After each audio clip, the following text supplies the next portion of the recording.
사도행전 28장 30절, 31절 두 구절인데 우리 한 목소리로 우리 같이 함께 봉독해 올리도록 하겠습니다. 같이 읽습니다. 시작. 바울이 온 이태를 자기 셋집에 머물면서 자기에게 오는 사람을 다 영접하고 나를 전파하며 주 예수 그리스도에 관한 모든 것을 담대하게 거침없이 가르치더라. 아멘. 네, 반갑습니다. 안녕하세요. 저는 방금 소개받은 전인하 목사라고 하고요. 지금 제가 굉장히 이렇게 막 가슴이 뛰어요. 네, 오랜만에 우리 청년들과 같이 하는 것도 그렇고 이렇게 굉장히 오랜만에 이런 청년부스러운 분위기를 다시 느끼게 돼서 네, 제가 청년부 있을 때 같이 계셨던 우리 조이스 원로 목사님이신 강선호 목사님이 저한테 늘 그러셨거든요. 전인하 목사는 유머가 하나도 안 늘고 항상 처음부터 끝까지 똑같다면서 웃어줄 때까지 한다고 그러셔서 참 제가 많이 핍박을 받았는데 오늘은 왠지 그래도 될 것 같은 그런 느낌이 들어서 네, 너무 좋습니다.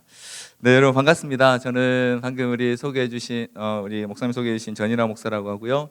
저는 지금 교구에서 6교구 야탑 지역과 인천 지역을 섬기고 있고요. 그리고 방금 목사님 말씀하신 것처럼 그 평신도 신앙 강좌의 사도행전 강의를 맡고 있습니다. 평신도 신앙 강좌 들으시는 분들도 아마 계시긴 할 텐데요. 제가 담당하는 사도행전 강의는 제가 목요일 오전만 제가 강의를 합니다. 화요일 저녁에 제가 제자 훈련이 있어서 화요일 저녁에 강의를 못해서 목요일 오전에 제가 강의를 하는데 약 10주 정도에 걸쳐서 이제 사도행전 전체를 같이 좀 이렇게 본문을 가지고 같이 쭉 살펴보는데요. 오늘은 그 중에서 이제 개관 부분을 제가 같이 한번 여러분과 좀 나누려고 합니다.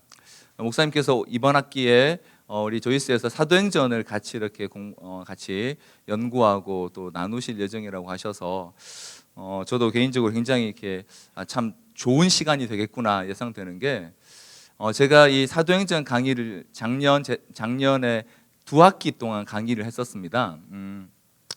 원래 제가 사도행전을 강의하려고 한 게 아니고요. 처음에 이 평신도 신앙 강좌에서 본문 강의를 하나 해달라고 부탁을 하셔서 당시에 우리 교회가 다 이렇게 그 성경 읽기 한참 시작할 때 구약을 읽고 있었거든요.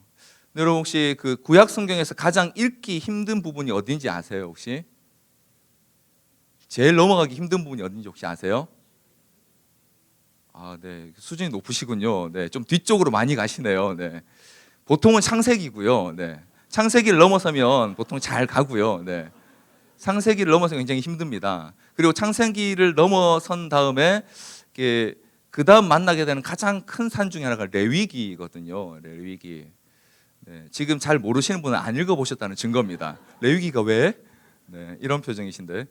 그래서 저는 그때 제가 큰 꿈을 품고 제 마음에 우리 성도들이 함께 레위기를 좀 즐겁게 읽을 수 있도록 레위기를 한번 강의를 해봐야겠다. 제가 그렇게 생각하고 딱 레위기 준비를 했거든요. 그런데 주변에서 다 말리시더라고요. 아무도 안 온다. 아무도 안 온다 그거. 네, 그 강의. 그래서 제가 이제 마음을 접고 그러면 다른 걸 해야겠다. 신약에 있는 조금 우리 성도들이 관심을 가질 만한 본문을 하자. 그래서 제가 히브리서를 한번 해봐야지. 제가 한번 해보고 싶었어요, 그냥. 근데 아니나 다를까 그냥 제가 해보고 싶었던 것 뿐이고요. 네, 또 말리시더라고요. 역시 아무도 안 온다. 네, 아무도 안 온다. 그러다가 제가 선택하게 된 본문이 사도행전이었습니다, 사실. 네, 오랫동안 기도하고 이렇게 마음에 갈등하다 선택한 게 아니고 내가 할 수 있는 현실적인 가장 좋은 본문이 어딜까를 이제 고민하다가 사도행전을 강의를 하게 됐는데요. 그래서 제가 사도행전 강의를 하면서 저 자신에게도 굉장히 큰 은혜가 있었습니다. 왜냐하면 오늘 제가 이제 하면서 또 같이 나누겠지만 여러분도 또 읽어보시면 알겠지만 신약 성경에 있는 책 중에 이 역사서로서는 유일하게 사도행전이 기록되어 있습니다. 그런데 이 사도행전에 갖고 있는 그 여러 무대와 배경들이 여러분 읽으시는 신약의 거의 대부분의 지역들을 이렇게 보여주고 있습니다. 쉽게 말하면 마태, 마가, 누가 요한복음을 제외한 그 뒤에 나오는 모든 책의 배경을 사도행전이 만들어주고 있습니다. 그리고 그 사도행전이 앞에 나오는 4개의 복음서를 그 다음에 나오는 여러 서신서들과 연결해주는 그런 역할들을 하고 있는 걸 제가 발견을 해서 저도 개인적으로 사도행전을 연구하면서 강의하면서 이 사도행전을 더 꼼꼼히 잘 읽으면 뒤에 나오는 여러 이제 많은 책들을 더 재미있게 읽을 수 있겠구나라는 그런 생각을 하게 됐는데, 이번 학기 여러분들이 이 사도행전 보시면서 그런 은혜가 있기를 같이 기도하겠습니다. 먼저 사도행전 강의 시작하면서요, 사도행전이라는 이름에 대해서 한번 먼저 좀 생각해 봐야 될 것 같은데, 여러분, 사도행전이라는 제목을 들으면 어떤 생각이 드세요? 어떤 책일 것 같으세요? 사도행전이?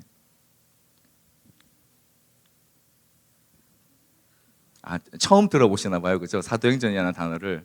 네, 사도행전이라는 단어 제가 알려드려야 되는 거군요. 네. 이거 뭐 쉽게 말하면 사도들의 이야기 혹은 사도들의 행적을 기록한 책, 뭐 이런 정도의 이제 뉘앙스를 주죠, 그죠? 이 단어 자체, 사도행전이라는 단어 자체가. 자, 그런데 실제로 사도행전이 그런 책인가 한번 여러분 좀 생각해 볼 필요가 있는데요. 자, 사도가 누굽니까, 여러분? 사도라고 하면 보통 누굴 이야기합니까? 잘 안 보이시겠지만 앞에 나옵니다. 네. 네. 이제 사도란 예수님의 12제자와 보통 바울 정도까지를 사도로 이야기하고요. 그리고 예수님의 동생 야고보도 같이 사도의 무리로 성경에 보면 지칭되기도 합니다. 근데 어쨌든 사도라는 이 명칭을 갖고 있는 사람들은 굉장히 소수입니다. 그런데 이 책 이름이 사도행전이란 말이죠. 그런데 이 사도행전 책에 보면 실제로 이 사도행전 16장 4절 이후에는요, 사도란 단어 자체가 등장하지 않습니다. 사도행전 16장쯤 되면 어디쯤이냐면 바울이 한참 전도여행 다니고 있는 그런 과정이거든요. 그때는 주로 바울과 그 일행들의 이름은 등장하지만 사도란 단어는 단어 자체가 등장하지 않습니다. 자, 이렇게 말씀드리면 아마 어떤 분들 가서 분명히 또 검색을 해보실 거예요. 이렇게 홀리 뭐 이런 데서 이렇게 딱 이렇게 검색해 보면 사도 이렇게 검색하면 사도행전 23장쯤에 한 번 더 나오긴 하거든요. 근데 그게 뭐냐면 한번 보시면 이렇게 해서 사도가 나옵니다. 보세요. 있는 사두개인들은 부활도 없고 천사도 없고 해서 사도가 한 번 더 나오긴 합니다. 네. 23장에 한 번 더 나오긴 합니다. 네. 근데 이 사도는 그 사도는 아니죠. 네. 그냥 천사도 없고, 네. 굉장히 어이없다는 그런 반응이시네요. 네. 감사합니다. 제가 원래 이런 계획을 주로 합니다. 네. 그러니까 사도행전에 실제로 우리가 알고 있는 대부분의 내용에는 사실 사도들이 행한 그런 일들이 별로 그렇게 등장하지 않습니다.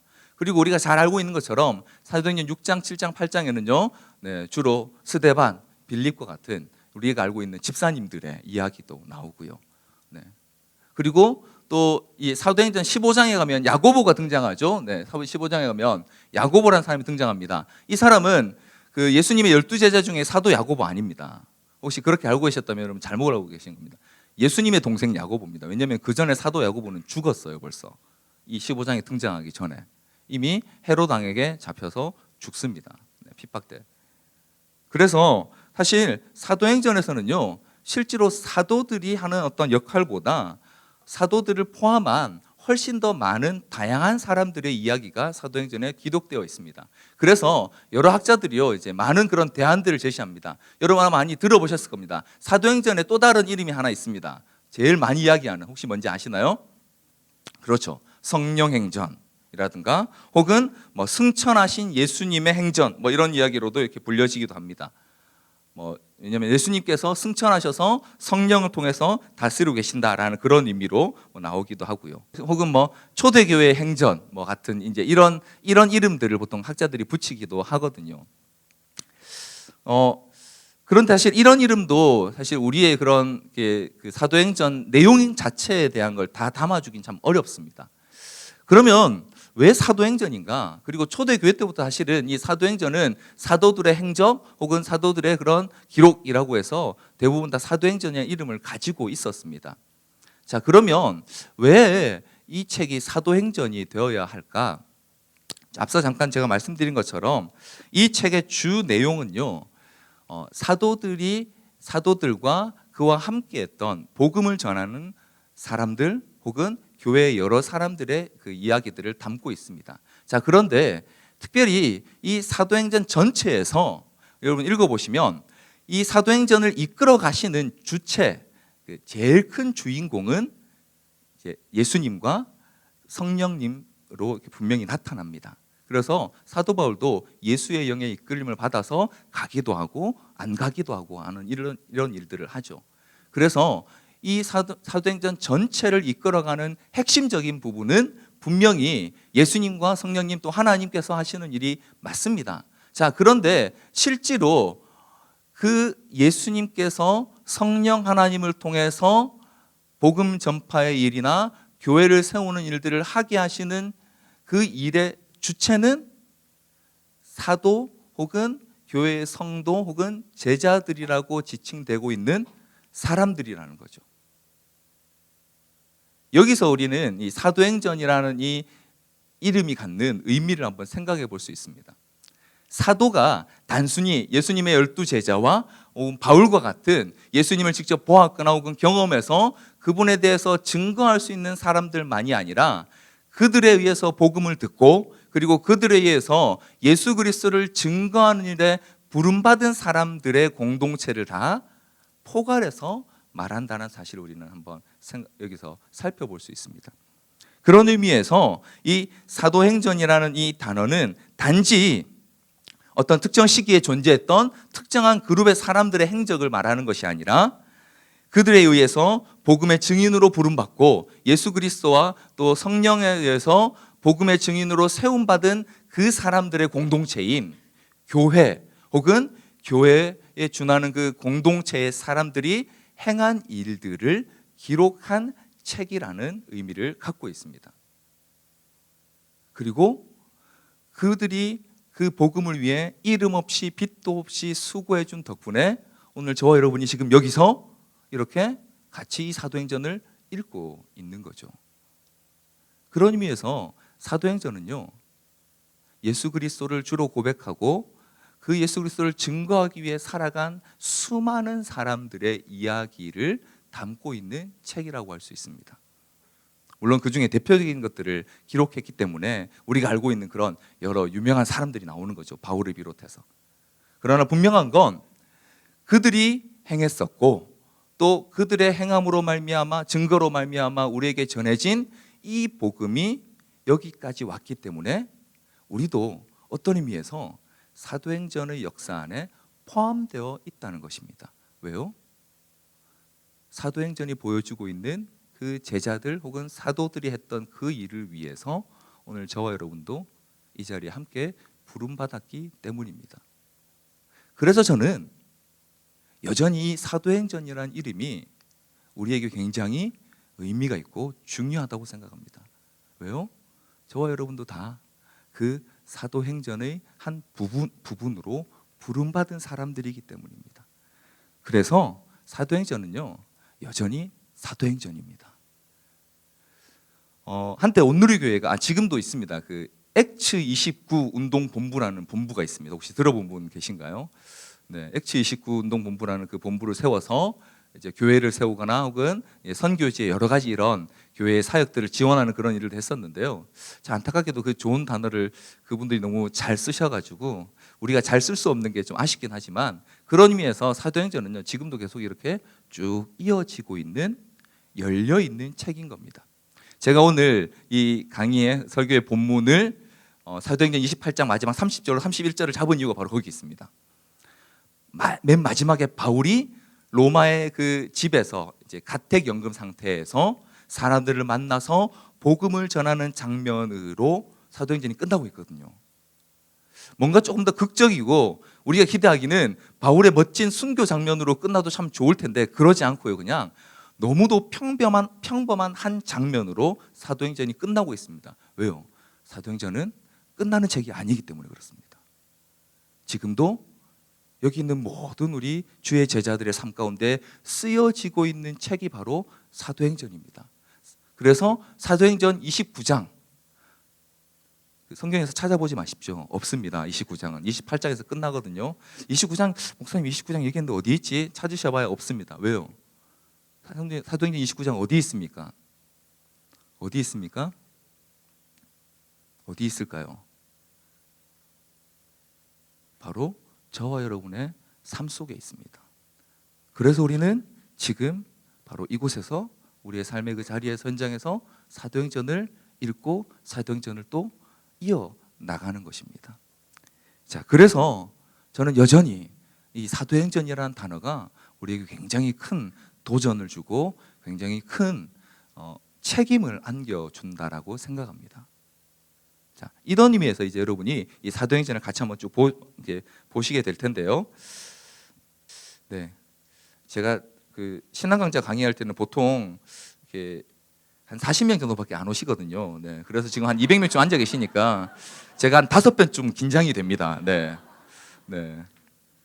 야, 사도행전의 배경을 좀 간단히 저희가 좀 같이 살펴보겠습니다. 먼저 사도행전의 저자에 대해서 사도행전 저자가 누굽니까?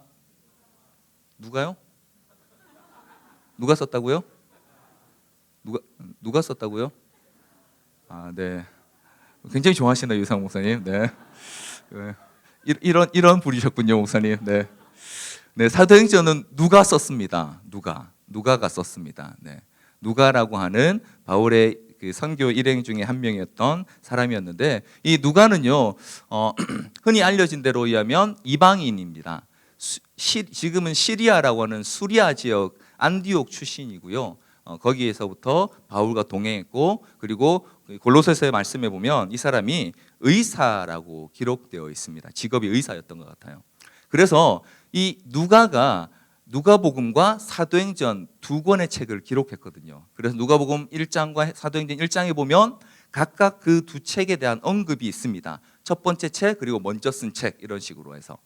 그래서 원래 초대교회 때는 이 두 권의 책, 누가복음과 사도행전을 두 권으로 된 하나의 책으로 봤었습니다. 그런데 이제 마태, 마가, 누가복음을 공관복음이라는 이름으로 묶으면서 사도행전이 독립된 책으로 이렇게 떨어져 나오게 됐거든요. 그래서 이제 사도행전 이름을 불리게 됐는데, 이 누가가 이방인이면서 의사이기 때문에 갖는 이 사도행전이나 누가복음의 이 서술에 좀 특징이 있습니다. 그게 뭐냐면 전문적이고 굉장히 사실적인 사건을 기록하고 있습니다. 자, 본문 하나 보면요, 사도행전 3장 7절에 보면 이런 베드로가 성전 미문에서 앉아 걷지 못하는 상태에서 구걸하는 사람을 일으키는 장면이 있습니다. 여러분 기억나시죠, 그죠? 네, 그냥 고개만 끄덕끄덕 하시면 됩니다. 이런 때는 네, 기억나는 것처럼. 네, 그때 날 때부터 걷지 못하던 사람을 일으킬 때 묘사가 3장 7절에 이렇게 되어 있어요. 오른손을 잡아 일으키니 발과 발목이 곧 힘을 얻고. 어느 손으로 잡는지가 그렇게 중요하지 않잖아요, 그죠, 사실. 근데 오른손으로 잡아서 일으키는데 어떻게 일으킨다고요? 그가 발과 발목이 힘을 얻어서 일어나는 장면을 묘사해 주고 있는 겁니다. 이런 부분들이 종종 등장합니다. 또 하나는 사도행전 28장 6절에 보면 바울이 멜리데 섬에서 폭풍 때문에 배가 이렇게 막 이렇게 표류하다가 멜리데 섬에서 이 불을 피우는데 거기서 독사가 나서 바울을 물어요. 그러자 사람들이 어떻게 합니까? 28장 6절 같이 한번 읽어볼까요? 시작. 그들은 누가 붙든지 혹은 갑자기 쓰러져 죽을 줄로 기다렸다가 오래 기다려도 그에게 아무 이상이 없음을 보고 돌이켜 생각하며 말하되 그를 신이라 하더라. 네, 여기 보면 뱀에 물렸을 때 어떤 증상이 나타나는지를 이 사람이 실제로 쓰고 있어요. 어떻게 된다고요? 붙든지 혹은 갑자기 쓰러져 죽을 줄로 기다렸대요. 이런 표현들이 사실 일반적인 사실 그냥 기술자가 쓸 수 있는 표현들이 아니라는 거죠. 누가 갖고 있는 의사라는 직업적인 특징과 또 특별히 이제 누가가 또 사건을 굉장히 사실적으로 기록을 하는 장면들이 있거든요. 사도행전 12장 7절인데요. 그 베드로가 이 헤롯 왕의 핍박 때문에 옥에 갇혀 있을 적이 있었습니다. 12장에 보면 그때 주의 사자가 나타나서 베드로를 구해주는 장면이 있습니다. 기억나시죠, 그죠? 어떻게 하면 된다고요? 고개만 끄덕끄덕. 네. 12장 7절인데 이렇게 기록해요. 호련히 주의 사자가 나타나서 나타남에 옥중에 광채가 빛나며 어떻게 했다고요? 또 베드로의 어떻게 했다고요? 옆구리를 쳐 깨워 이르되 급히 일어나라 하니. 자, 요거 읽으시면서 어떤 상상이 됩니까? 베드로가 어떻게 했던 것 같아요? 옥중에서 어떻게 하고 있었던 것 같아요? 베드로가 요 본문을 읽으시면서 자고 있었죠. 어느 정도로 자고 있었습니까? 얼마나 깊이 자냐면 옆구리를 쳐서 깨워야 될 정도로 잔 거예요. 깊이. 불러서 깰 정도가 아니고 옆구리를 쳐서 깨워야 될 정도로 깊이 자고 있었던 거예요. 이런 표현들이 가끔 이제 사도행전에도 등장을 하고요. 누가복음에도 종종 등장을 합니다. 그러니까 굉장히 사실적이고 묘사적인 언어들을 많이 사용을 합니다. 그래서 사도행전을 읽어보시면요, 머릿속에 그림이 그려지는 장면들이 많이 있습니다. 저는 개인적으로 스데반 집사님이 순교하시는 7장을 읽으면서 굉장히 이렇게 마음에 큰 감동을 이렇게 느꼈던 적이 있었습니다. 그 7장에 보면 스데반이 돌에 맞는 중에 하늘이 열리고, 하나님, 예수 그리스도께서 하나님 보좌 우편에 서신 것을 본다라는 그 장면이 기록되어 있거든요. 여러분 집에 가셔서 그걸 천천히 한번 읽어보시면요, 그 영화처럼 이렇게 느껴집니다. 자기를 향해서 돌이 막 날아오는데 어느 순간 소리가 딱 죽고요, 딱 하늘이 딱 이렇게 열리고 예수님이 딱 보이는 거예요. 돌은 계속 날아와서 뭔가 막 자기를 건드리는데 소리는 안 들려요. 그리고 스데반이 그 주님을 보고 웃습니다. 그리고 마지막에 그 표현에 보면 잔다고 했거든요. 가서 한번 읽어보십시오. 진짜 영화에 그대로 그 영화 장면을 묘사한 것처럼 그렇게 이 장면을 묘사하고 있습니다. 누가가. 그런 묘사들이 특별히 사도행전을 읽으시면서 한번 이렇게 느껴보시면 좋겠어요. 그 그림들을, 그 상황과 왜 이때 이 누가가 혹은 이 글에 나오는 사람들이 이런 행동을 했고 이런 모습이나 혹은 이런 상황에 처해 있는지를 한번 느껴보시면 훨씬 이 사도행전이 더 풍부하고 굉장히 역동적으로 이렇게 느껴지실 수 있을 겁니다.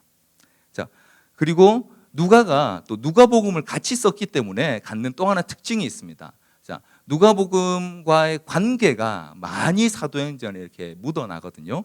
누가복음과 사도행전의 관계는요, 한마디로 한번 읽어볼까요, 같이? 시작. 예언의 성취. 누가복음에 보면 24장에 이런 본문이 있습니다. 24장 44절로 49절은 제가 읽진 않겠지만요, 이런 내용들이 예수님께서 하신 내용입니다. 뭐 자기가 죽고 3일 후에 부활해서 어떻게 될 거란 얘기가 있는데요, 여기 보면 예수님께서 5가지 정도를 예언하고 계세요. 첫 번째 뭘 예언하셨냐면, 그리스도 고난을 받고 3일에 살아나서 그의 이름으로 죄 사함을 받게 하는 회개가 주어질 것이다. 그리고 두 번째로 이 사역은 예루살렘에서 시작돼서 모든 민족에까지 확장되어 가야 한다. 그리고 이 일에 너희가 바로 증인이 될 것이다. 그리고 예수님께서 승천하셔서 아버지께서 보내주시겠다고 약속하신 그 성령을 보내줄 것이다. 그리고 마지막으로 이렇게 위로부터 능력이 입혀질 때까지 이 성에서 기다려라. 이 내용이 바로 사도행전 도입부 딱 그대로입니다. 1장, 2장, 그리고 그 다음 이어지는 내용. 실제로 누가복음에 보면 여러 가지 이런 이제 예수님이 말씀으로 하셨거나 혹은 구약의 어떤 예언들을 가지고 와서 그것들이 아직 이루어지지 않은 것들을 남겨놓은 것들이 참 많이 있습니다. 근데 그것들이 다 사도행전에서 이루어지고 있습니다. 그래서 이 사도행전은요, 여기 나오는 이 24장에 나온 예수님의 예언이 어떻게 성취되고 어떻게 이루어지는지를 사도행전 내내 보여주고 있는 겁니다. 위로부터 능력이 입혀진 자들이 어떻게 말씀을 증거하고 예수 그리스도를 증거하고 또 그들로 말미암아 그 증거로 말미암아 어떻게 예수의 이름으로 구원을 얻게 하는 회개가 전파되는지를 보여주는 내용이 바로 사도행전인 겁니다. 그런 의미에서 이 사도행전은 누가복음과 예언의 성취라는 면에서 굉장히 긴밀하게 이렇게 서로 엮여 있습니다. 그리고 이제 이 사도행전의 이제 배경으로서 마지막으로 이제 우리 독자에 대해서 한번 살펴볼 필요가 있는데요. 사도행전 1장 1절에 가면 이 데오빌로라는 사람에게 내가 이 책을 보낸다. 데오빌로 각하에게 이 책을 쓴다. 두 번째 책을 쓴다는 그런 기록이 있습니다. 자, 그런데 이 데오빌로라는 사람에게 이 각하라는 말을 쓰고 있거든요. 이 사람이, 이 저자가 데오빌로 각하. 근데 이 각하라는 표현은요, 사도행전 읽어보면 사도행전에 나오는 총독이나 혹은 분봉 왕들에게 쓰는 표현입니다. 그만큼 이 데오빌로라는 사람이 로마에서 굉장히 높은 관직을 가지고 있었던 사람인 것을 이제 한번 추측해 볼 수 있죠. 근데 참 안타깝게도요, 그 로마에 관련된 그 어떤 문헌에도 이 사람의 이름이 등장하지 않습니다. 좀 등장해 주면 너무 좋을 텐데 이 사람의 이름이 등장하지 않아요. 이런 사람이 어떤 관직에 있었다거나 어떤 일을 했다거나 이런 기록이 없습니다. 그런데 이 이름이 굉장히 묘합니다. 데오빌로라는 이 이름이요, 이런 뜻이거든요. 제가 영어로 썼습니다만 이제 히라보로 헬라어로 데오스 하나님이라는 뜻과 필로스 사랑하다 혹은 친근하다라는 그 두 개의 단어가 합해진 이름입니다. 데오빌로. 그래서 이걸 이제 번역하면 이런 거예요. 하나님을 사랑하는 자 혹은 하나님의 친구. 그래서 이게 실제 이름이 아니라 이 사람이 그리스도교로 개종하고 난 이후에 받은 이름일 것이다라고 추측하기도 합니다. 그런데 중요한 건, 자, 하나님을 사랑하는 자는 하나님의 친구 누굽니까? 누구죠? 누굴까요? 아니, 주변에서 찾지 마시고요. 내 친구 중에 그런 사람이 있었나? 내가 아는 사람 중에 그런 사람이 있었나? 그런 생각하지 마시고, 하나님을 사랑하는 자, 하나님의 친구 누굽니까? 그렇죠. 바로 저와 여러분이잖아요. 아닌 분이 계신군요. 죄송합니다. 네, 아직 하나님을 조금 덜 사랑하는 분이 계시는군요. 네. 혹시 주일에는 주님 만나고 다른 주님 자주 만나시는 분 계신가요, 혹시? 네.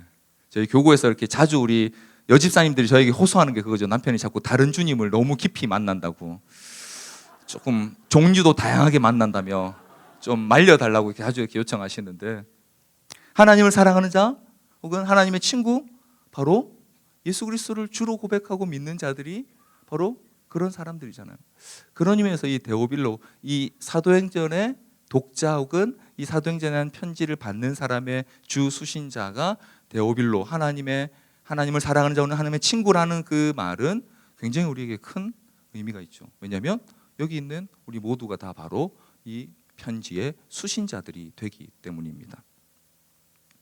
그런 의미에서 사실 다시 한번 앞서 말씀드린 것처럼 사도행전이라는 책은요, 하나님께서 오늘 이 시대를 살아가는 저와 여러분에게 주시는 굉장히 중요한 하나의 편지라고 생각됩니다.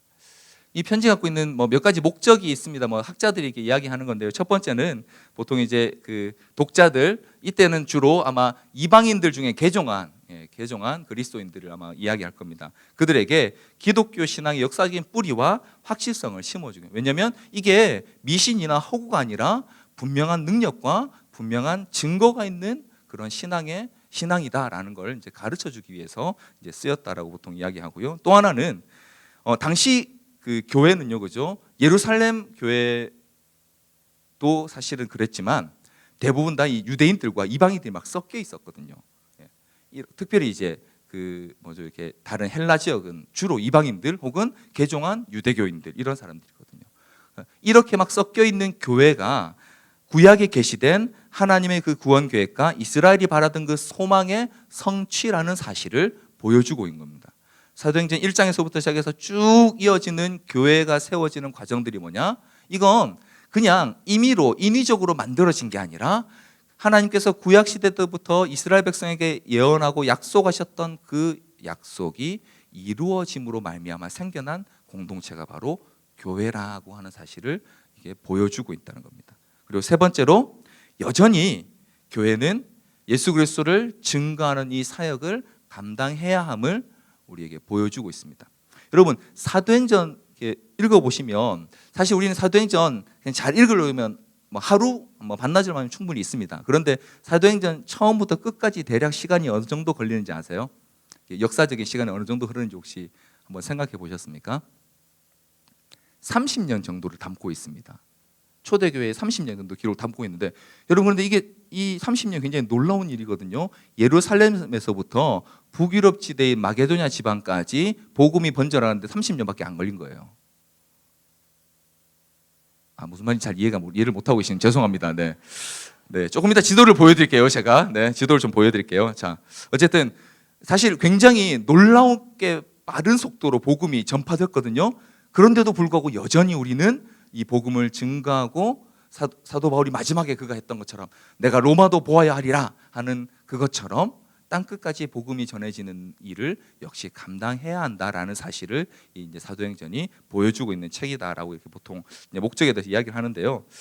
자, 이제 여러분이 이번 학기 동안 이제 사도행전 아마 같이 이렇게 DBS를 하시면서 쭉 읽어 나가실 텐데, 사도행전 읽을 때 몇 가지라기보다 주로 특별히 여러분이 좀 주의해서 읽으셔야 할 부분이 있습니다. 주의라기보다 잘 읽으셔야 할 부분이 있는데요.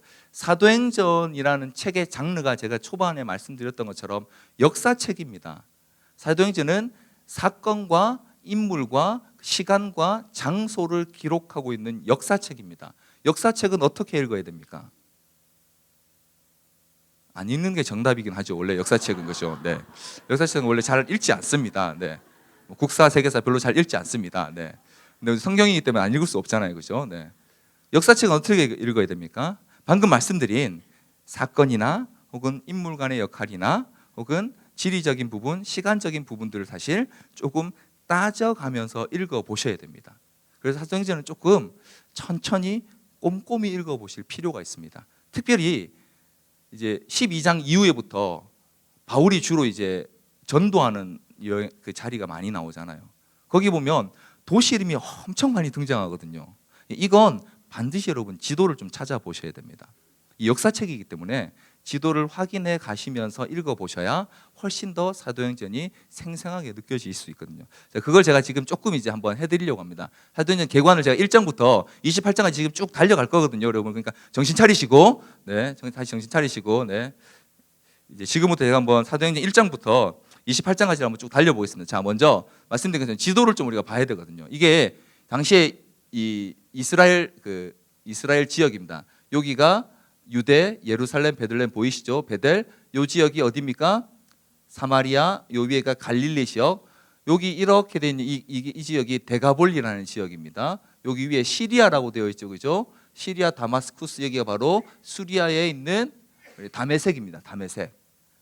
다메섹 혹시 기억나시나요? 어딘지? 다메섹? 아, 나 가본 거기 말고요. 네. 사도 바울이 가다가 회심했던 그 지역 바로 수리아에 있는 다메섹입니다. 자, 이게 이제 당시에 예수님 당시에 이 신약 시대의 배경이 되는 이제 그림인데요. 자, 여기서부터 한번 우리 사도행전 1장부터 한번 가보겠습니다. 자, 한번 사도행전은 처음에 1장부터 7장까지가요. 예루살렘 교회의 시작에 대해서 이렇게 이야기하고 있습니다. 1장은 여러분 읽어보신 분 아시겠지만 12제 중에 한 명이 죽었죠. 누가 죽었습니까? 네, 베드로라고 방금 말씀하려고 하신 분이 있었던 것 같은데, 네, 가룟 유다가 죽었죠, 그죠? 네, 왜 죽었습니까? 너무 어려운 질문 죄송합니다. 네, 아무튼 죽었죠. 네, 예수님을 팔고 자살했죠, 그죠? 그래서 한 자리가 비었어요. 그래서 사도행전 1장에서 이 12제자의 한 자리를 채우는 일을 합니다. 그리고 1장에서 이제 그 제자들의 숫자를 채우고요. 2장에서 우리가 잘 알고 있는 어떤 일이 있습니까? 성령 강림을 통해서 예루살렘 교회가 태동을 하게 됩니다. 시작하게 되죠. 그리고 3장에 가면 예루살렘 교회가 생기고 난 이후에 베드로가 제일 처음 행한 행적이 바로 성전 미문에 앉아 있는 나면서부터 걷지 못하는 사람을 일으키는 사건이 나옵니다. 이게 뭐냐? 교회가 생기고 나서 첫 번째 여러 이적들이 있었는데 기록된 첫 번째 이적이 걷지 못하는 자를 일으켰다는 사건은 굉장히 중요한 사건입니다. 왜냐하면 예수님께서 누가복음 7장에도 보면요, 이 세례 요한이 제자들을 보내서 오실 그이가 당신입니까? 아니면 우리가 다른 일을 기다리니까라고 물었더니 예수님이 이렇게 말씀하세요. 너희는 가서 앞 못 보는 자가 보고 걷지 못하는 자가 걷고 나병 환자가 나음을 얻는 깨끗함을 얻는다라고 가서 전해라라고 이렇게 말씀하시거든요. 이게 뭐냐면 이사야서에 나오는 메시아가 오실 때 일어날 일에 대한 예언입니다. 앞 못 보는 자가 보고 걷지 못하는 자가 걷고. 그래서 사도행전을 보면 중요한 순간에 두 번 걷지 못하는 자를 일으키는 사건이 나옵니다. 여기서 3장의 첫 번째 베드로가 한번 그랬고요. 뒤에 가서 13장인가 가면 바울이 또 날 때부터 걷지 못하는 자를 그 믿음 있음을 보고 일어나 걸으라고 명령해서 일으키는 장면이 나옵니다. 기록된 첫 번째 이적으로 그 두 가지가 기록되어 있습니다. 뭐냐? 예수님의 사역을 그들이 이어가고 있다는 사실을 보여주기 위해서 의도적으로 이 사건을 기록하고 있습니다. 3장에서 이제 성전 미문 사건이 나고요. 그렇게 교회가 생기고 나서 제일 먼저 세상이 교회에 대해 보여준 반응이 뭐냐? 4장에 가면 그 사내들인 공의회가 이 사도들을 핍박하고 위협하는 장면이 나옵니다. 교회에 대한 핍박이 나옵니다. 그리고 5장에 가면 우리가 잘 아는 아나니와 삽비라 사건. 어떤 사건이죠? 땅 팔아서 헌금하려다가 부부가 둘 다 죽은 사건. 네, 이 사건도 잘 읽어보시면 굉장히 여러 가지 재미있는 그런 부분들이 숨어 있습니다. 그리고 6장에 가면 이제 7 집사님을 선출하는 장면이 나오고요. 7장에서 누가 죽습니까? 스데반 집사님이 죽습니다. 7장에서 스데반 집사님이 죽습니다. 그래서 이렇게 이제 교회가 생기고 나자마자 세상은 그 교회에 대해서 바로 공격이 들어오는 거예요. 외적인 공격, 내적인 공격이 다 있었습니다.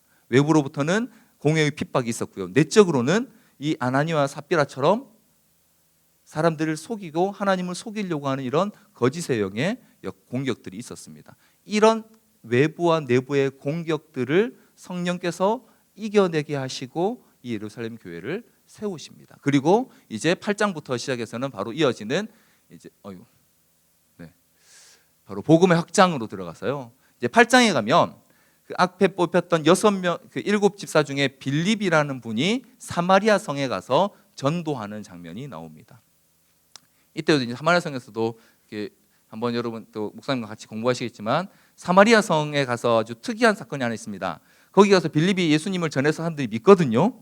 그런데 그 다음에 베드로와 요한이 가서 그들에게 다시 세례를 주고 성령이 임하는 장면이 나타납니다. 이런 장면이 되게 조금 더 제가 한번 더 설명드리겠지만 의도적으로 하나님께서 그렇게 좀 늦추시는 장면들이 있습니다. 그들에게 이 예루살렘 교회로부터의 연결성을 만들어주기 위해서 자, 그런 장면이 나오고요. 그리고 9장에서 우리가 잘 아는 사울의 회심이 등장합니다. 네, 아까 말씀드렸죠. 여기 이렇게 다 수리아 다메섹으로 가는 길에서 사울이 이제 회심을 하게 되고요. 10장에서 이방인으로서는 최초로 고넬료라는 백부장 가정이 예수 그리스도를 믿는 일이 벌어지고요. 그 가정이 성령의 세례를 받는 사건이 10장에 기록되어 있습니다. 그리고 11장에 드디어 이제 여기보다 조금 더 올라가야 됩니다. 요쯤에 있거든요. 여기쯤에 있는데 아무튼 저쪽에 있습니다. 네, 이따가 제가 보여드릴게요. 안디옥 교회가 드디어 생기게 됩니다. 이방 지역 최초의 교회고요.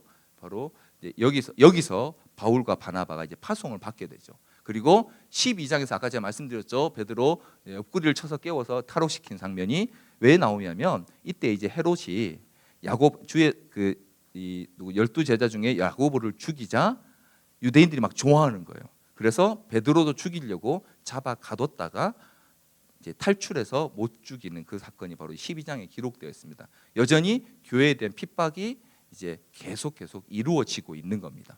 자, 이렇게 외부적인 내부적인 여러 핍박과 어려움이 있음에도 불구하고 교회가 계속해서 이렇게 위로 퍼져나가고 그래서 여기 나온 것처럼 이 위에 있는 안디옥 지역까지 교회가 확장이 되고 나서요.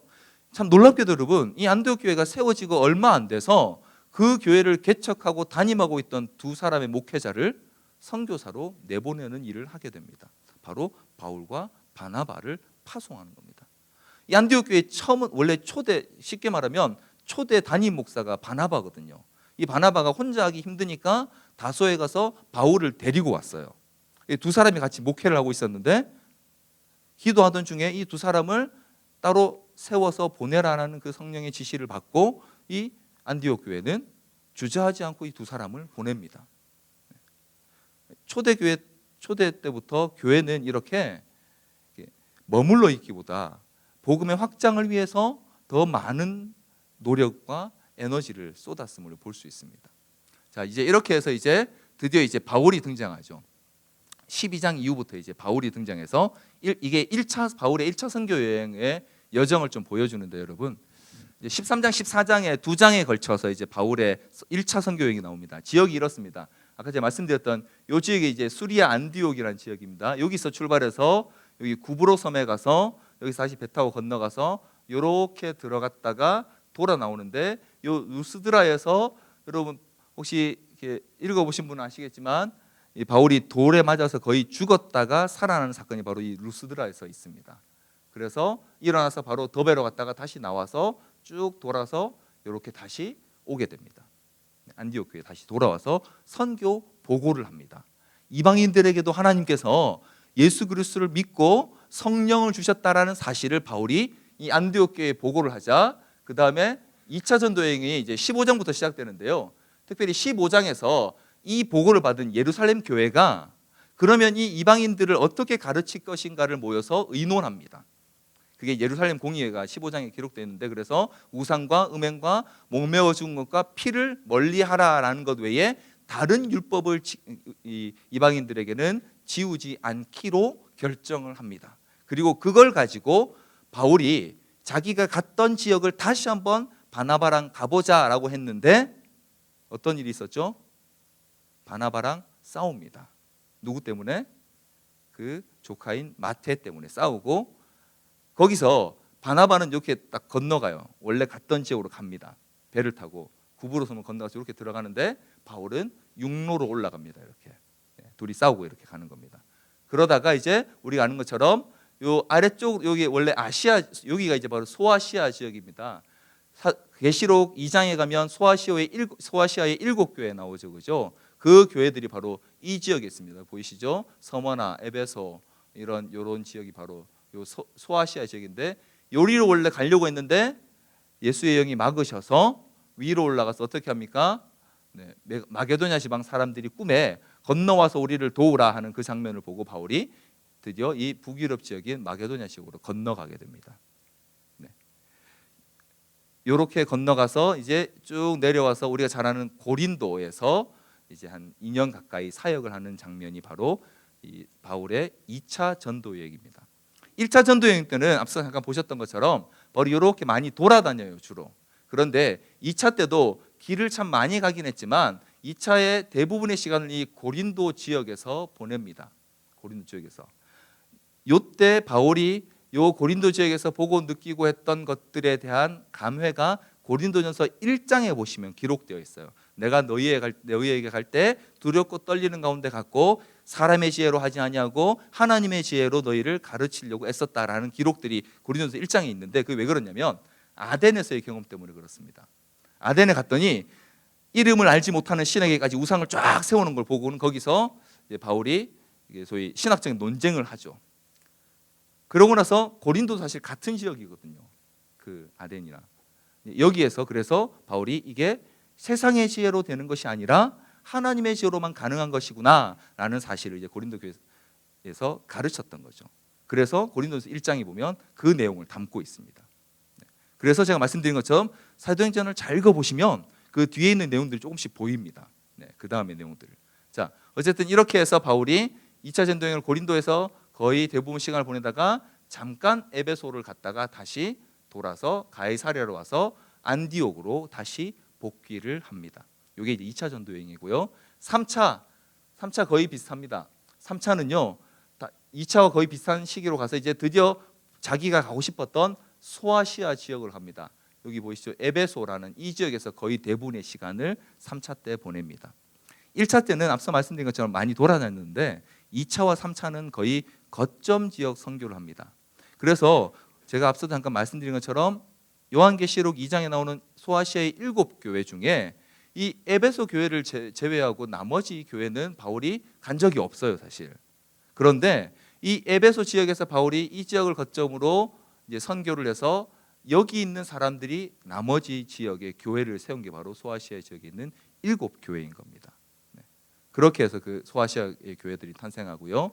바울이 에베소 지역에 있다가 드디어 이제 자기가 내가 이제 로마로 가야겠다라는 결심을 하고 한 번 더 돌아볼 요령으로 자기가 갔던 2차 때 갔던 지역을 쭉 한번 다시 돌아서 고린도까지 들어갔다가 다시 돌아 나와서 배를 타고 이렇게 해서 시돈으로 와서 이제 예루살렘으로 올라가게 됩니다. 이 장면이 이제 19장, 20장에 사도행 19장, 20장에 나옵니다. 지금 아마 제가 지금 빨리 이제 지나가고 있어요. 여러분 잘 기억이 안 나시겠지만 이거 읽어보시면, 그리고 말씀드린 것처럼 이 지도를 꼭 여러분 인터넷에 이렇게 바울의 전도여행 치면 엄청 많이 나오거든요. 그리고 혹시 조금 이렇게 나는 한국어보다 영어가 편해, 모국어가 좀 더 달라 하시는 분들은 훨씬 많은 자료들을 구글 같은 데 보시면 보실 수 있거든요. 그런 자료 보시면 훨씬 더 이 사도행전을 쉽게 좀 이해하실 수 있습니다. 자, 이렇게 이제 3차 전도여행이 끝나고 그다음 바울이 어디로 갑니까? 예루살렘에서 어디로 가죠? 여행 가지 않고요. 로마로 갑니다. 잡혀서 로마로 가죠. 로마로 가는 여정이 있습니다. 지도가 조금 사이즈가 좀 작은데요. 이 예루살렘에서 갔다가 거기서 21장에서 바울이 잡힙니다. 예루살렘에 들어가자마자 사람들이 막 이렇게 바울을 막 이렇게 우리가 받지 못한 이상한 것들을 전한다 그래서 천부장에게 체포를 당하죠. 그리고 거기서 바울을 죽이려고 하는 음모가 있어서 급하게 가이사랴로 호송이 됩니다. 23장에 보면. 그리고 24장에서부터 26장까지 보면 바울이 거기서 재판을 받아요. 여러 사람들, 총독과 만나고 아그리빠 왕도 만나고 이런 사람들 만나거든요. 그러다가 이제 내가 가이사에게 호송하노라라고 해서 그가 드디어 이제 로마로 가게 됩니다. 그래서 여기서 이제 배를 타고 이렇게 이제 로마로 가다가 우리 잘 아는 장면, 그죠? 여기서 요로 나왔다가 여기서 이제 원래 요렇게 가려고 하는 거거든요. 원래 요렇게 가서 요렇게 가는 거거든요. 원래 일반적으로 항로가 그렇답니다. 그런데 여기서 유라굴라를 만나서 막 이렇게 하다가 여기 있는 멜리드 섬에 똑 떨어집니다. 그리고 여기서 다시 배를 타고 올라가서 이제 로마로 들어가게 되는 장면이 바로 27장에 기록되어 있습니다. 이렇게 해서 로마로 가서 28장에 가서 그 로마에서 여러 사람들을 만나고 하는 이런 장면들이 28장에 또 기록이 되어 있고요. 그러니까 이렇게 이 사도행전이 흘러가요. 그래서 사실 이 방금 제가 지도 4장 정도 보여드렸는데 지도 4장만 여러분 머릿속에 잘 넣고 계시면 사도행전 사실 내용 줄거리는 별거 아닙니다. 그런데 앞서 말씀드린 것처럼 사도행전은 어떤 책이라고요? 역사를 기록한 책이거든요. 그렇기 때문에 이 줄거리에 이제 여러분의 상상력으로 살을 더 자꾸 입히셔야 되는 겁니다. 그러면 이제 GBS에서 나누시거나 또 매일 DBS 하실 때에 이제 이걸 여러분 머릿속에 먼저 좀 이렇게 뼈대를 넣으시고 거기에 살을 붙여 나가시는 거예요. 네. 예루살렘 교회가 어떻게 생겼고, 그 다음에 복음이 어떻게 확장됐고, 그 다음에 바울이 어떻게 파송을 받아서 1차, 2차, 3차 전도 여행하고 로마로 어떻게 가는지를 이제 살을 붙여 넣으시면은 여러분 머릿속에 이제 사도행전이 하나 만들어지는 겁니다. 자, 그러고 나서 이제 이 사도행전으로부터 우리가 좀 이제 얻어야 될 교훈이 조금 있습니다. 자, 특징이 있는데 특징은 제가 간단히 설명드릴게요. 예루살렘 중심성. 아까 제가 잠시 말씀드렸는데 사도행전 8장에 보면 사마리아 성에 전도했는데 성령은 안 임해요. 그래서 베드로와 요한이 가서 그들에게 세례를 때 성령이 임하시는 사건이 나오고 10장은 뭐냐면 고넬료가 베드로로부터 세례를 받을 때 성령이 임하는 그 장면이 나옵니다. 여러분 이방을 위한 사도라고 하면 누구를 떠올리세요? 누가 기억나세요? 바울이죠. 그런데 실제로 이방 사람에게 제일 먼저 전도하고 세례 준 사람은 누굽니까? 베드로입니다.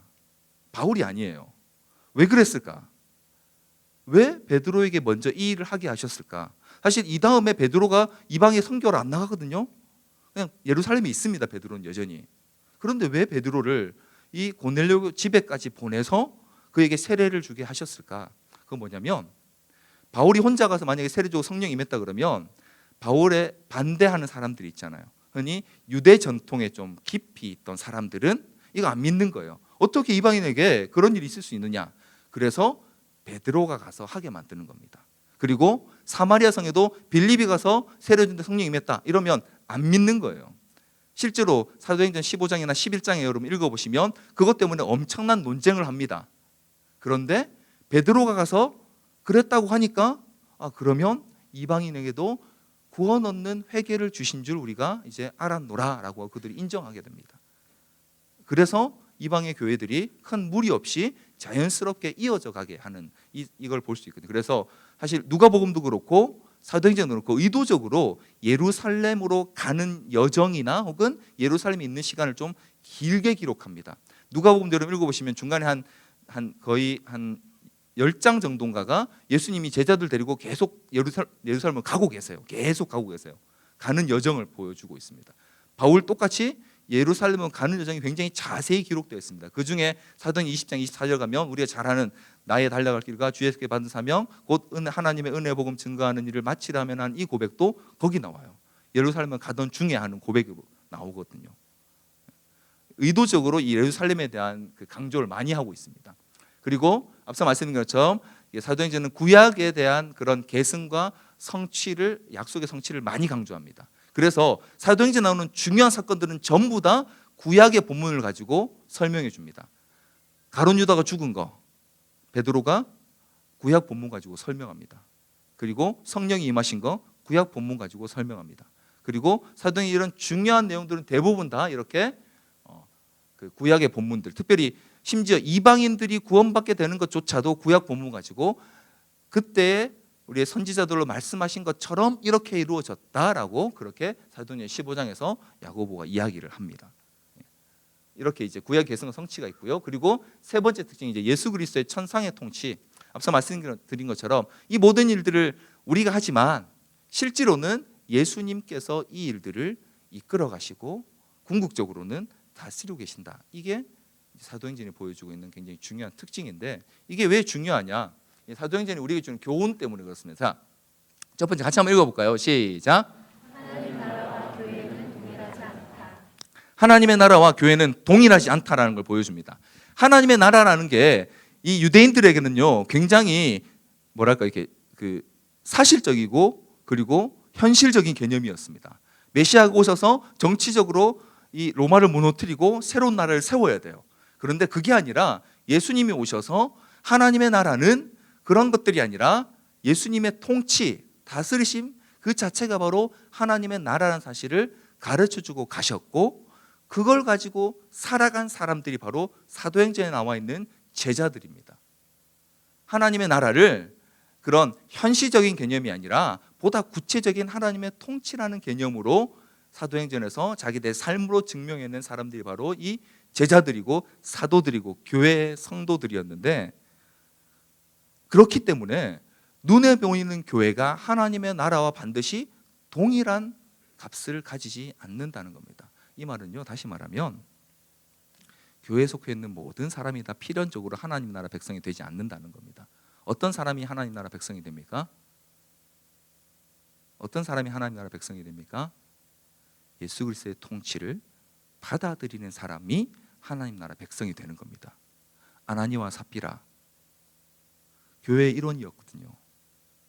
그런데 하나님의 진노 때문에 죽었습니다. 왜 그랬을까요? 예수 그리스도께서 통치하신다는 이 사실을 그들이 온전히 받아들이지 못했던 겁니다. 그래서 사도행전은 우리에게 하나님 나라가 반드시 교회와 동일하지는 않다라는 사실을 보여줍니다. 오히려 하나님의 통치가 훨씬 더 큰 개념임을 보여주고 있습니다. 그러나 이어서 같이 한번 읽어볼까요? 시작. 하나님의 나라는 교회를 만들어낸다. 그런데 하나님의 나라가 임하면 반드시 교회가 생기는 거예요. 하나님 나라의 백성은 누구나 다 교회에 속하게 되어 있다는 겁니다. 그리고 그 교회는 한 사람 한 사람 개체가 아니라 공동체라는 겁니다. 교회는 그래서 항상 하나님 나라, 즉 복음이 전해지는 곳에는 항상 교회가 세워지고 만들어지게 되는 겁니다. 그래서 이 교회를 통해서 하나님의 나라를 이루어 가시고, 그리고 반대로 하나님 나라를 세우기 위해서 우리는 교회를 섬기는 겁니다. 여러분, 왜 봉사합니까? 왜 교회에서 우리가 열심히 와서 교회 여러 가지 일들을 합니까? 교회 때문이 아니고요, 하나님 나라 때문에 그렇다는 거예요. 교회를 통해 만들어지는 하나님의 나라를 섬기기 위해 우리는 교회를 섬기는 거예요. 앞에 우리 사역 박람회 이렇게 하시느라고 많이 참 수고하셨는데, 네, 이렇게 행정국스러운 행정국은 정말 오랜만에 봤습니다. 네. 행정국장님 정말 사랑하고 축복합니다. 네. 네, 그리고 전 특별히 개인적으로 우리 재정국장님을 더 사랑하고 축복합니다. 혜주야, 수고해. 왜 우리가 그 일들을 해야 되냐면요, 그거 안 하면 조이스가 안 돌아가기 때문이 아니고요, 하나님 나라를 섬기는 방편으로 교회를 섬기는 겁니다. 앞에 보니까 우리 그 주차부 모집하신다고. 저는 안내부입니다. 네, 네, 안내부 보겠습니다, 목사님. 네. 왜 우리가 주차부를 해야 되냐면요, 하나님 나라를 섬겨가는 한 방편이기 때문에 그렇다는 겁니다. 네. 눈에 보이는 교회도 중요하지만 사실은 그 교회를 통해 이루어가는 것들이 무엇인지가 훨씬 더 중요하다는 사실을 사도행전은 우리에게 보여주고 있습니다. 그래서 교회가 커지고 많아진다고 해서 반드시 하나님 나라가 커지지 않아요. 한국의 교회가 대충 통계 추산으로 5만 개쯤 된다고 합니다. 그 5만 개가 10만 개 되면 하나님 나라가 그만큼 커지는 게 아니라는 거예요. 하나님 나라는 그런 식의 개념이 아니라는 겁니다. 그래서 우리는 하나님 나라를 위해서 섬기고 봉사해야 됩니다. 그리고 세 번째 같이 한번 읽어볼까요? 시작. 네. 그래서 교회는 하나님 나라를 위해 봉사하는 겁니다. 교회가 하나님 나라의 능력과 통치를 세상에 나타내는 도구입니다. 그 교회를 통해서 이 땅 가운데 예수 그리스도께서 진짜 주인이시고 왕이심을 나타내야 하는 겁니다. 그런데 이 일을 하는 가장 중요한 도구가 뭐냐? 바로 복음의 증거와 전파라는 거예요. 분당 우리 교회가 여러 가지 많은 사역들을 합니다. 대외적으로요. 저도 잘 모르는 사역들까지 많이 있습니다. 근데 그것 때문에 하나님 나라가 이루어지는 게 아니고요. 제가 처음 초두에 말씀드렸던 것처럼 사도행전이라는 책이 가지는 그 이름의 이유, 바로 그것 때문에 이 땅 가운데 하나님의 나라가 교회인 저와 여러분을 통해서 확장되고 또 확장될 것이라는 겁니다. 사역이 아니라 복음의 증거를 통해서. 그리고 그렇게 우리가 하나님 나라의 통치를 드러낼 때 부수적으로 따라온 게 뭐냐? 기적이에요. 보너스로 주시는 게 기적이에요. 병이 낫고 혹은 이런저런 어려움들이 갑작스러운 은혜로 해결되는 이런 일들은요, 우리가 하나님 나라의 통치를 이루어갈 때 하나님이 선물로 주시는 거지 그게 목적이 아니라는 거예요. 그리고 가장 중요한 거예요, 여러분. 하나님 나라의 통치가 이루어져서 생겨난 가장 큰 기적은 바로 저와 여러분 자신입니다. 여러분 생각해 보십시오. 이 중에 내 노력과 의로 예수 그리스도를 믿을 만한 삶을 사신 분이 얼마나 되세요, 혹시? 여러분 얼마나 여러분의 삶으로 구원이라는 그 선물을 얻어내실 만큼 자격 있게 사셨습니까? 그거 불가능하거든요. 예수 그리스도께서 이루어 주신 그 일을 사도행전에 나오는 수많은 우리의 믿음의 선배들이 우리에게 전하여 줬고 그 바통을 이어받은 저와 여러분이 얻게 된 이 구원이 바로 하나님 나라의 통치가 가져온, 그리고 그 작은 모델인 교회가 우리에게 준 가장 큰 기적이고 선물입니다. 나머지는 자질구레한 거예요. 병 좀 낫고 뭐 성공하고 좋은 직장 가고 혹은 좋은 사람 만나고 그렇지 않고 이런 거 다 자질구레한 겁니다. 예전에 제가